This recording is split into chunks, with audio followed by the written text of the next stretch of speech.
Qu'est-ce qui réunit la NASA, le FBI, la CIA, les Américains, les Russes, les religions, toutes les religions du monde? À toutes. Et ah oui, parce que ça y va franchement. En gros, tous les puissants, qu'est-ce qui les réunit tous au sein de la même conspiration, en tout cas pour certains? C'est le projet Bluebeam initié par la NASA. Un projet absolument hallucinant pour imposer une religion du nouvel âge avec la venue de l'Antéchrist. Rien que ça.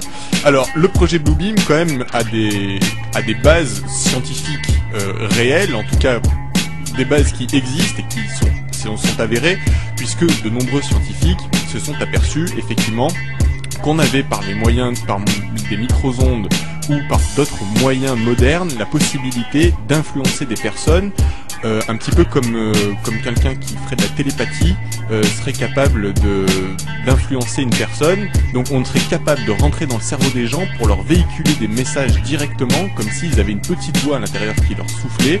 Alors à ça, évidemment, plusieurs expériences, plusieurs scientifiques qui se sont penchés sur la question.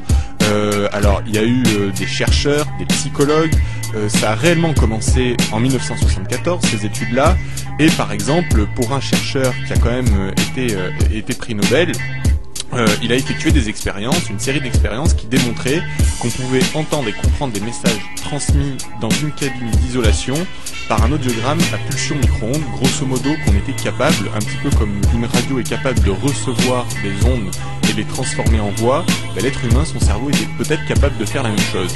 Et de là, évidemment, des tonnes de gens ont commencé à dire oui, si on est capable de faire ça, imaginez les manipulations que les puissants seraient capables de nous faire subir. Le projet Bluebeam, initié par la NASA, en fait, doit se dérouler en 4 phases.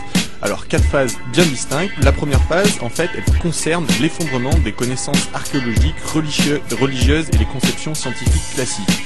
En fait, il faut que des nouvelles découvertes démontrent que l'erreur fondamentale des doctrines traditionnelles est réelle et que cette falsification de l'information a pour but de convaincre tous les peuples que les enseignements religieux ont été mal interprétés ou détournés depuis il y a siècles. Grosso modo, que la religion nous ment depuis toujours, et ce, toutes les religions. Il n'y en a pas une seule qui nous a dit la vérité. Alors, beaucoup de théories conspirationnistes, tu le disais, sapent également le fondement des religions traditionnelles et préparent le terrain à la religion mythico-scientifique, comme l'appellent les conspirationnistes, une religion qui engloberait toutes les croyances, y compris l'athéisme, dans un très puissant mouvement de pensée mondialiste, rien que ça.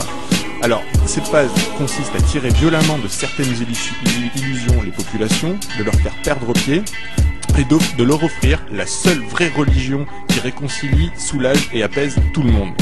Alors, il s'agirait d'une religion unitaire, avec toutes les disciplines et tous les courants de pensée réunis, serait l'équivalent de l'idée de science de la Grèce antique, sauf que, à la différence de la science de la Grèce antique, elle n'émergerait pas naturellement d'un contexte culturel, mais serait artificiellement implantée ou imposée après une profonde déstabilisation psychique des populations.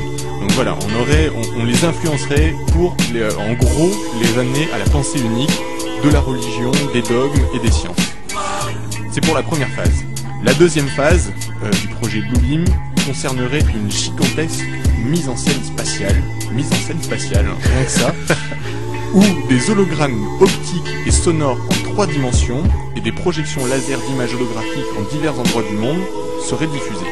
Alors chacun recevrait une image en accord avec la foi dominante de son pays, et la nouvelle voix de Dieu parlerait toutes les langues, chacun l'entendrait clairement avec les sons et les mots que son conditionnement religieux et culturel lui ont inculqué. Ah, c'est magnifique. Alors concrètement, ça veut dire que pour chaque continent, il y aurait une espèce d'hologramme gigantesque dans le ciel qui représenterait le dieu dominant, et il s'adresserait donc au pays en question avec la langue la plus répandue. Ah ouais, c'est magnifique. Voilà.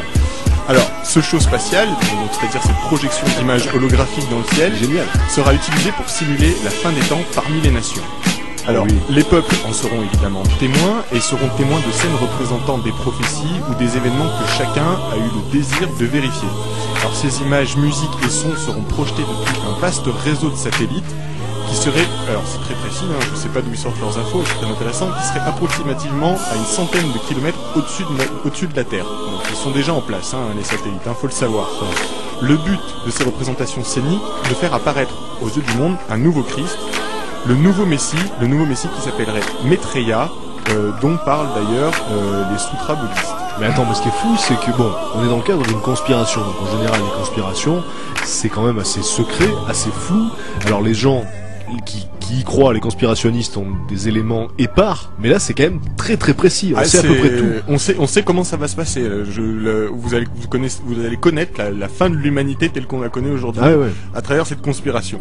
Alors le projet Bluebeam disposerait d'un stratagème si perfectionné qu'il plongera un nombre inconsidérable de personnes dans un état de ravissement quasi extatique et les ferait rentrer dans une réalité de substitution. Alors le projet Bluebeam, donc cette venue du Messie, prétendra être l'accomplissement des anciennes prophéties que tout le monde attend depuis plus de 2000 ans. Il se fera sur fond de cinémascope céleste, traduisant en simultané un message d'amour dans toutes les langues et dialectes de la planète. Alors, avec cette animation virtuelle et le son provenant de la profondeur même de l'espace, les fidèles de diverses croyances fortement impressionnés évidemment seraient témoins du retour de leur sauveur comme d'une réalité vivante. Ensuite, les projections de Jésus, Mahomet, Bouddha, Krishna, enfin toutes les divinités se fondront en une seule figure. Donc on aurait comme ça une espèce de morphing dans le ciel de tous les prophètes que les religions connaissent pour former une divinité unique qui serait l'antéchrist et qui expliquera que toutes les écritures sacrées ont été mal interprétées et incomprises et que les vieilles religions sont responsables d'avoir dressé l'homme contre l'homme. Bref, cette grande mystification aura pour effet de générer un désordre social, politique, culturel et religieux et de créer la divinité unique, l'antéchrist de la NASA. Ah oui, non, parce que donc ça serait un antéchrist, hein, c'est le terme... C'est le terme officiel. D'accord. Voilà. On arrive à la troisième phase. La troisième phase, elle va conjuguer la télépathie et l'électronique. Donc ça, je vous en parlais au début, c'est ces recherches qui ont prouvé qu'effectivement, on arriverait sans doute au moyen d'ondes à interférer sur les pensées des gens, à les conditionner. Donc, cette troisième phase conjuguerait la télépathie et l'électronique avec des systèmes d'émission pour atteindre chaque personne en vue de les persuader que c'est son propre Dieu qui lui parle. Donc grosso modo, chacun entendrait une petite voix, un petit message et serait convaincu de recevoir un message divin. En fait, le but est de former ce qu'on appellerait la pensée artificielle diffuse.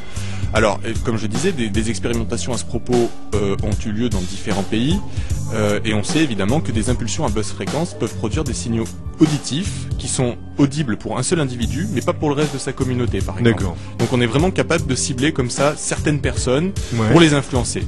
Et là, on arrive à la quatrième phase. Alors la quatrième